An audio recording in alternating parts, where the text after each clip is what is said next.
नमस्कार दोस्तों, 21 अगस्त 1911 फ्रांस की राजधानी पेरिस में मंडे मॉर्निंग का समय था।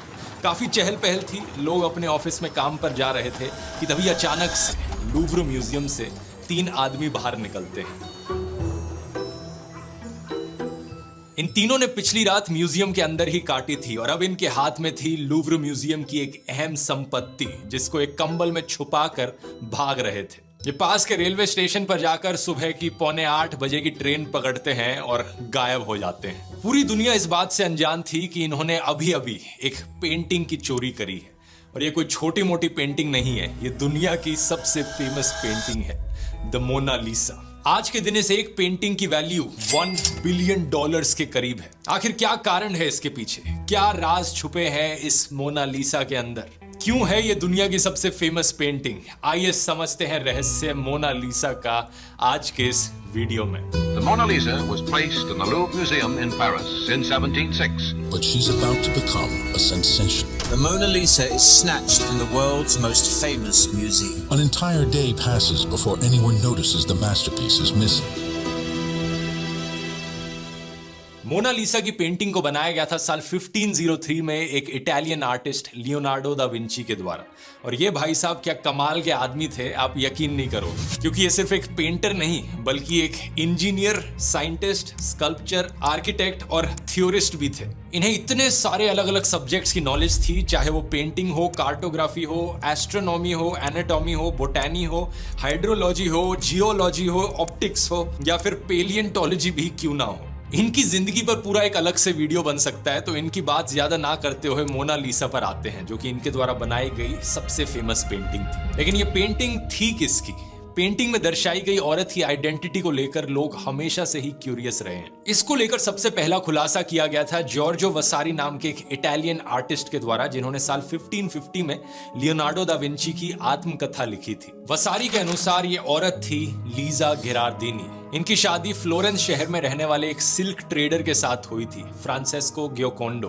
उनका कहना था कि फ्रांसेस्को ने पेंटिंग अपनी बीवी के लिए कमीशन करवाई थी और यहीं से ही इस पेंटिंग के 2 नाम निकलते हैं। पहला नाम जो हम सब जानते हैं मोनालिसा, ये आता है मडोना लीसा से। ट्रेडिशनली इटालियन भाषा में मैडम शब्द के लिए मडोना शब्द इस्तेमाल किया जाता है, तो मडोना लीसा का मतलब हुआ मैडम लीसा और मेडोना का यहाँ शॉर्ट फॉर्म बना दिया गया Mona, Mona with double N, और इसी चीज को इंग्लिश में लिखते हुए एक एन ड्रॉप कर दिया गया और ये मोना बन गया सिर्फ मोना। तो मोनालिसा का आज के दिन भी मतलब है मैडम लीजा या लेडी लीजा। और फिर आता है मोनालिसा का दूसरा नाम, जो कि है ला जोकोंडा। अपनी शादी के बाद लीजा गिरार्डिनी बन गई थी लीजा जोकोंडो। और एक इंटरेस्टिंग चीज यहाँ पर, इटालियन में जोकोंडो का मतलब लाइट हार्टेड या चीयरफुल भी होता है, मतलब हंसमुख। और आज के दिन मोनालिसा अपनी मुस्कान के लिए भी काफी मशहूर है, तो यहीं से ही इसका नाम आ गया ला जोकोंडो। फ्रेंच में इस जोकोंडो शब्द को जे से करके लिखा जाता है, कुछ इस तरीके से, जोकोंडो। तो यही कारण है कि अगर आप कभी पेरिस में लूव्र म्यूजियम में जाकर मोनालिसा की पेंटिंग देखेंगे तो फ्रेंच में वहां लिखा होगा ला जोकोंडो। अब दिलचस्प बात यह है कि साल 1550 में यह खुलासा होने के बावजूद लोग मानने को तैयार नहीं थे कि वसारी ने जो बताया वो सही था। कई थ्योरी सामने आने लगी कि एक्चुअली में औरत कोई और है। कुछ लोगों ने कहा कि ये लियोनार्डो दा विंची की मम्मी थी, कुछ ने कहा कि ये इटालियन एरिस्टोक्रेसी में कोई रानी की पेंटिंग थी। सबसे मजेदार थ्योरी तो ये आई कि इस पेंटिंग में दा विंची ने खुद को दर्शाया है। ये पेंटिंग किसी औरत की नहीं है, बल्कि ये पेंटिंग दा विंची की खुद की पेंटिंग है और उन्होंने इमेजिन किया है कि वो खुद कैसे दिखते अगर वो एक औरत होते। तो इस थ्योरी को आर्टिस्ट लिलियन श्वार्ट्ज ने साल 1987 में एक आर्टिकल में बढ़ावा दिया। उन्होंने डिजिटल टूल्स का इस्तेमाल करके सिमिलैरिटीज दिखाने की कोशिश करी लियोनार्डो दा विंची की खुद की शक्ल में और मोनालिसा की शक्ल में। वैसे देखो, इस लॉजिक से तो किन्हीं भी 2 चेहरों को एक के ऊपर एक रखकर उनमें सिमिलैरिटीज दिखाई जा सकती है, लेकिन आज हम काफी सर्टेनिटी से कह सकते हैं कि इस पेंटिंग में जो औरत दिखाई गई है वो लीजा जोकोंडो ही है। फ्लोरेंस में रहने वाले एक प्रोफेसर ने 25 साल तक इस चीज पर रिसर्च करी थी और आर्काइव्स ढूंढ के निकाले, और साल 2004 में उनको इस चीज का क्लियर एविडेंस मिला इस बात को साबित करने के लिए। इन्होंने ये भी पाया कि दा विंची के परिवार का एक काफी करीबी रिश्ता था फ्रांसेस्को जोकोंडो के परिवार से। साथ ही साथ इन्हें इसका भी रिकॉर्ड मिला कि लीजा की शादी 5 मार्च 1495 में रजिस्टर हुई थी, जब लीजा की उम्र 16 साल थी और फ्रांसेस्को की खुद की उम्र करीब 30 साल थी। इन्होंने ये पाया कि लियोनार्डो दा विंची के पिता और लीजा के हस्बैंड एक दूसरे को बहुत अच्छे से जानते थे। और ऐसा हो सकता है कि इस पेंटिंग को कमीशन कराने का काम लीजा के हस्बैंड के द्वारा नहीं बल्कि लियोनार्डो के पिता के द्वारा किया गया।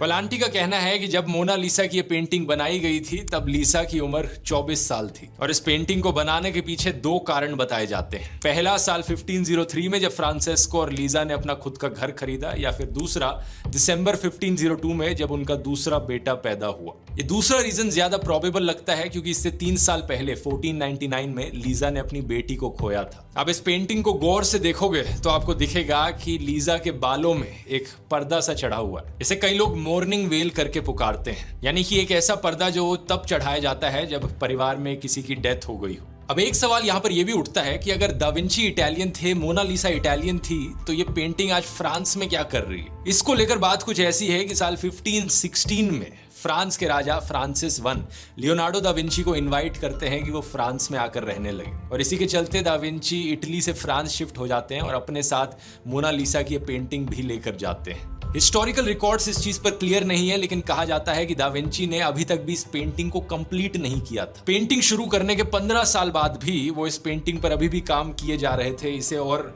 मॉडिफाई करके और अच्छा बनाने की कोशिश कर रहे थे। इसी बीच साल 1519 में राजा के महल में रहते हुए लियोनार्डो दा विंची का देहांत भी हो जाता है और ये पेंटिंग राजा अपनी रॉयल कलेक्शन के लिए रख लेते हैं अपने पास। इसके करीब 150 साल बाद जाकर साल 1797 में जब फ्रेंच रेवोल्यूशन होती है तो इस पेंटिंग को राजा के महल से बाहर निकालकर लूव्र म्यूजियम में रख दिया जाता है। वैसे फ्रेंच रेवोल्यूशन पर मैंने एक अलग से वीडियो बनाया, आपने नहीं देखा हो तो इसका लिंक डिस्क्रिप्शन में। अब इंटरेस्टिंग चीज ये है कि इसी कारण की वजह से मोनालिसा चुराई जाती है साल 1911 में, जिसकी बात मैंने वीडियो के शुरू में करी थी। इस चोरी के मास्टरमाइंड थे विंचेंजो पेरुगिया, जिन्होंने अपने 2 दोस्तों के साथ मिलकर ये पेंटिंग चुराई थी, और ये एक इटालियन नेशनलिस्ट थे। इनका मानना था कि ये पेंटिंग इटली के पास होनी चाहिए, फ्रांस के पास नहीं, इसलिए इसे चुराकर इटली में लेकर जाते हैं। अब इतनी फेमस पेंटिंग को चुराना बड़ा रिस्क का काम है, स्पेशली जब इस पेंटिंग की कीमत मिलियंस ऑफ डॉलर्स में हो।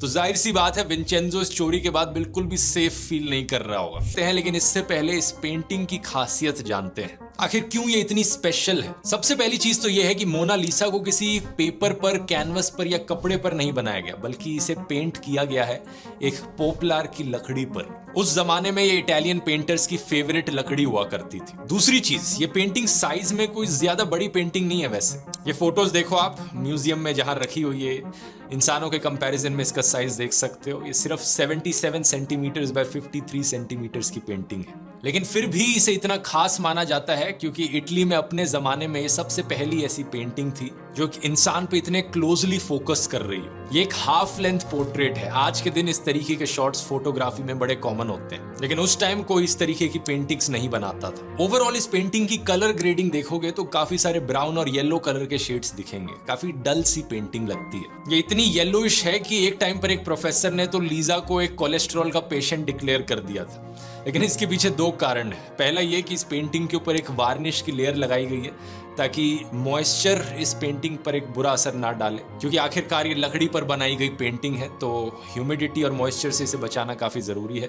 और दूसरा ये कि ओवर टाइम इसमें ब्लीचिंग देखने को मिली है। ओरिजिनली जब ये पेंटिंग बनी थी तो और ज्यादा ब्राइट और कलरफुल हुआ करती थी। कुछ लोगों ने इसे रिक्रिएट करने की कोशिश करी कि ओरिजिनली ये पेंटिंग कैसी दिखती होगी। दा विंची ने इस पेंटिंग में एक बड़े ही खास पेंटिंग स्टाइल का इस्तेमाल किया है जिसे स्फूमाटो कहा जाता है, द टेक्निक ऑफ ब्लेंडिंग। जो बैकग्राउंड देख रहे हो आप इस पेंटिंग में, एक लैंडस्केप दिख रहा है इटली की, और यही राज है मोनालिसा की मिस्टीरियस स्माइल के पीछे। ध्यान से देखिए मोनालिसा की मुस्कान को। जितना आप इस मुस्कान की तरफ देखेंगे उतना ही ये चेहरा ज्यादा सीरियस दिखने लगेगा आपको। लेकिन अब मोनालिसा की आंखों में देखिए, अचानक से आप देखेंगे कि कैसे लीजा ज्यादा मुस्कुरा रही है। लिखा था, the muscles which move the lips are more numerous in man than in any other animal. होठों की मसल्स को डायसेक्ट करना एक्चुअली में उनके लिए बहुत मुश्किल हुआ था, क्योंकि यहाँ पर जो मसल्स हैं वो बहुत ही छोटी हैं और बहुत ज्यादा है। इसी एक्सपेरिमेंट के दौरान दा विंची ने घोड़ों को भी स्टडी कर डाला। उन्होंने इंसानों के एक्सप्रेशंस को घोड़ों के चेहरों से कंपेयर किया। नोट्स में वो लिखते हैं, notice whether the muscles that raise the nostrils of the horse is same as that which lies here in man. शायद ही इतिहास में किसी और आर्टिस्ट ने एक घोड़े और इंसान की शक्ल को डायसेक्ट करके ये एक्सपेरिमेंट्स करे होंगे। मोनालिसा की मुस्कान को लेकर उनका ये ऑब्सेशन यहाँ पर खत्म नहीं हुआ। इसके बाद इन्होंने ऑप्टिक्स पर भी रिसर्च कर डाली। इन्होंने पाया कि जो लाइट रेज होती है वो हमारी आंखों में एक सिंगल पॉइंट पर आकर मिलती नहीं है, बल्कि पूरे रेटिना पर लगती है। रेटिना के बीच का जो हिस्सा है, जिसे फोविया कहा जाता है, वो हमें बारीक से बारीक डिटेल्स देखने में मदद करता है। वहीं दूसरी तरफ रेटिना का जो बाकी का हिस्सा है वो शैडोज और ब्लैक एंड व्हाइट चीजों को ज्यादा पिकअप करता है। इस नॉलेज का इस्तेमाल करके उन्होंने शैडोज पर इस तरीके से ध्यान दिया ताकि जब आप अपने पेरिफेरल विजन से भी मोनालिसा को देखें, मतलब आप यहां देख रहे हो और मोनालिसा वहां पर हो, आपका ध्यान मोनालिसा पर ना भी हो, तब भी उसकी मुस्कान का असर आप पर आ जाता है। जब आप मुस्कुराती हैं और तब आपको लगता है कि लीजा मुस्कुरा रही है। अब कैसा लगेगा सुनकर अगर मैं आपसे कहूं कि मोनालिसा की एक पेंटिंग नहीं बल्कि 2 पेंटिंग्स हैं। ये कोई कंस्पिरेसी थ्योरी नहीं है, बल्कि ये बात सच है। मोनालिसा की पेंटिंग जिसे हम सब जानते हैं, उससे ही मिलती जुलती एक और पेंटिंग बनाई गई थी उसी टाइम में। इस दूसरी मोनालिसा की कहानी शुरू होती है साल 1504 में, जब राफेल नाम के एक और लेजेंडरी आर्टिस्ट ने पेन और इंक के जरिए एक रफ स्केच बनाया था। यह स्केच कुछ ऐसा दिखता था और इसे लूव्र की मोनालिसा से कंपेयर करोगे तो एक बहुत बड़ा डिफरेंस दिखता है।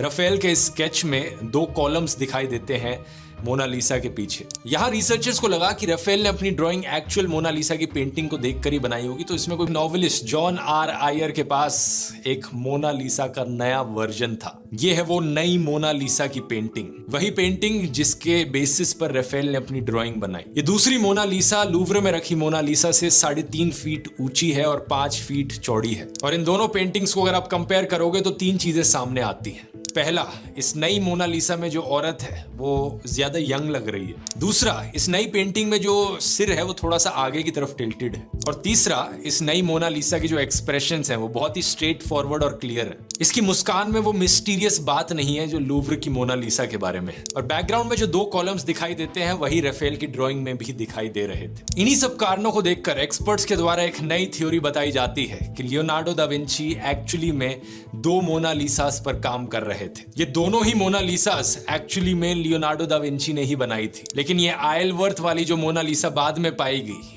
ये पहला वर्जन था दा विंची की पेंटिंग का। तब वो अपने स्टाइल से एक्सपेरिमेंट कर रहे थे और यही कारण है कि उस पेंटिंग में जो मोनालिसा दिखती है उसकी एज काफी यंग लगती है दूसरी मोनालिसा के कंपैरिजन में। ये एक ऐसी थ्योरी है जो आज के दिन तक डिबेट का मुद्दा है। साल 2010 में मोनालिसा फाउंडेशन ने आयलवर्थ वाली मोनालिसा पर एक इन्वेस्टिगेशन शुरू करी उसके पीछे राज पता लगाने के लिए, और इन्होंने अपनी एक दूसरी थ्योरी बनाई। इन्होंने कहा कि इस नई मोनालिसा का जो चेहरा है और जो हाथ है वो दा विंची ने खुद बनाए हैं, लेकिन जो बैकग्राउंड है उसे किसी इंफीरियर आर्टिस्ट ने बनाया है। हो सकता है लियोनार्डो की वर्कशॉप में काम करने वाला कोई बंदा हो जिसने इस पेंटिंग को पूरा करने का काम खत्म किया। ये दोनों ही थ्योरीज आज के दिन तक सिर्फ थ्योरीज हैं, क्योंकि ठोस सबूत किसी भी साइड को लेकर नहीं मिले हैं। हम मोनालिसा की चोरी पर वापस आए तो पता चलता है कि इस चोरी के मास्टरमाइंड विंचेंजो पेरुजिया एक्चुअली में एक एम्प्लॉय थे लूव्र म्यूजियम में। एक दिन वो म्यूजियम के कोने में छुप जाते हैं और पूरी रात वही काटते हैं, जिसके बाद सुबह वो चोरी कर निकलते हैं पेंटिंग को। इनका मानना था कि लियोनार्डो दा विंची क्योंकि इटालियन थे तो इस पेंटिंग को एक इटालियन म्यूजियम में होना चाहिए। जैसे ही ये चोरी की खबर फैलती है दुनिया भर में हेडलाइंस छप जाती हैं। 50 डिटेक्टिव्स इस काम पर लग जाते हैं कि किसने चोरी करी उसे ढूंढ कर निकालो, लेकिन कोई ढूंढ कर नहीं निकाल पाता। 2 साल तक पेरुजिया इस पेंटिंग को अपने पास घर पर छुपा कर रखते हैं। वो सोचते हैं कि क्या किया जाए इसके साथ, पूरी दुनिया इसकी खोज में लगी है। फाइनली वो इम्पेशेंट होकर इस पेंटिंग को बेचने की कोशिश करते हैं। फ्लोरेंस शहर में रहने वाले एक आर्ट डीलर को पेंटिंग बेचने की कोशिश करी जाती है, जियोवानी पोगी। जियोवानी सस्पिशियस हो जाते हैं और पेंटिंग पे पीछे लगी स्टैम्प को देखकर कंफर्म करते हैं कि यही चोरी की गई पेंटिंग है। इन्हें दुनिया का मोस्ट वांटेड सामान बेचा जा रहा है। इसी के चलते विंचेंजो पकड़े जाते हैं और उन्हें 6 महीने की सजा होती है। पेंटिंग को दोबारा से लूव्र म्यूजियम में लाकर रख दिया जाता है 4 जनवरी साल 1914 में। आज के दिन ये पेंटिंग यहीं रखी है एक बुलेट प्रूफ ग्लास के पीछे, स्ट्रिक्ट क्लाइमेट कंट्रोल्ड कंडीशंस में, जहां ह्यूमिडिटी बरकरार रखी गई है 50% ±10%। टेम्परेचर स्ट्रिक्टली मेंटेन किया गया है 18 से 21 डिग्री सेल्सियस। इस पूरी कहानी में शायद सबसे इंटरेस्टिंग बात यह है कि इस चोरी के बाद ही मोनालिसा की पॉपुलैरिटी बढ़ने लगती है और ये दुनिया की नंबर 1 फेमस पेंटिंग बन जाती है। सही सुना आपने, चोरी से पहले मोनालिसा इतनी फेमस पेंटिंग नहीं थी, जिन लोगों को आर्ट में दिलचस्पी होती थी वो मोनालिसा के बारे में जानते थे, लेकिन आम जनता को पता नहीं था कि मोनालिसा क्या है। तो आज के दिन अगर आप कभी लूव्र म्यूजियम में जाके मोनालिसा की पेंटिंग देखते हो और चारों तरफ भीड़ ही भीड़ दिखाई देती है, तो इस पॉपुलैरिटी के लिए ब्लेम जाता है सिर्फ और सिर्फ विंचेंजो पर।